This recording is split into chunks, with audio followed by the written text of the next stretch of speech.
Mais faites-le taire! Faites le taire, c'est le rendez-vous de Tom Villa, toujours face à Arnaud Poivre d'Arvor et François Jost qui sont toujours dans ce studio. Bonjour Tom. Bonjour Thomas, bonjour Sophie, bonjour François, bonjour Arnaud. Alors voilà, juste vous faites un débat sur les faits divers. Moi je trouve pas ça très sympa de votre part. Thomas. Pourquoi ? Pourquoi ? Vous avez du culot, putain. Un débat sur les faits divers. Comme par hasard, pile poil quand Jean-Marc Morandini il est pas là.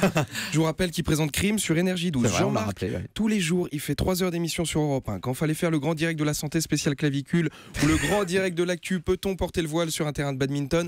Il était là. C'était une spéciale laïcité et sport de raquette. Il a pas esquivé le sujet. Il s'est pas mis en arrêt maladie et là il assumait. Il a fait le boulot jusqu'au bout. Et là il prend un jour de repos. Le 1er mai, la fête du travail, ce qui me paraît pas excessif.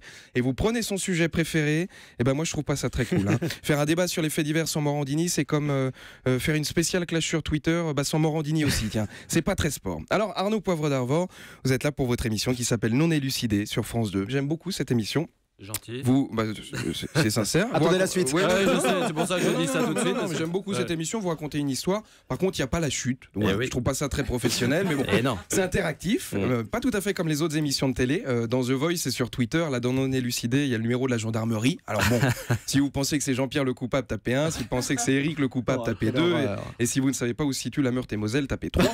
Pourquoi la Meurthe-et-Moselle ? Je sais pas. C'est un département, vous allez voir. C'est vrai qu'on visite pas mal d'endroits.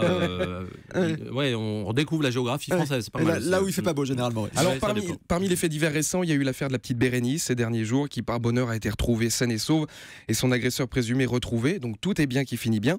Franchement, j'ai jamais été fort au Cluedo, mais le coupable, il était facile à retrouver. J'aime pas me moquer du physique, mais on a tous vu la photo sur BFM TV quand t'as un œil sur le front. Non, moi tu me mets derrière la vie de Santin, t'as les 5 suspects sur la ligne.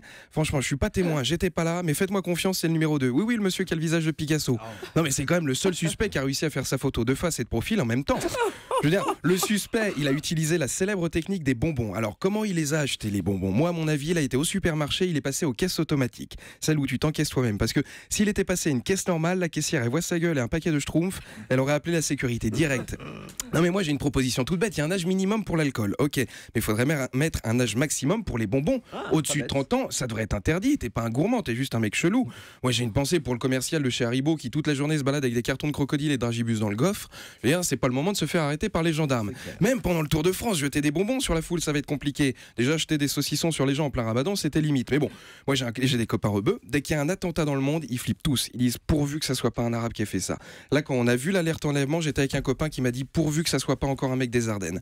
Heureusement, c'était un mec de la Meuse, donc rien à voir. En tout cas, vous connaissez le dicton Haribo, c'est bon la vie pour les grands et les petits.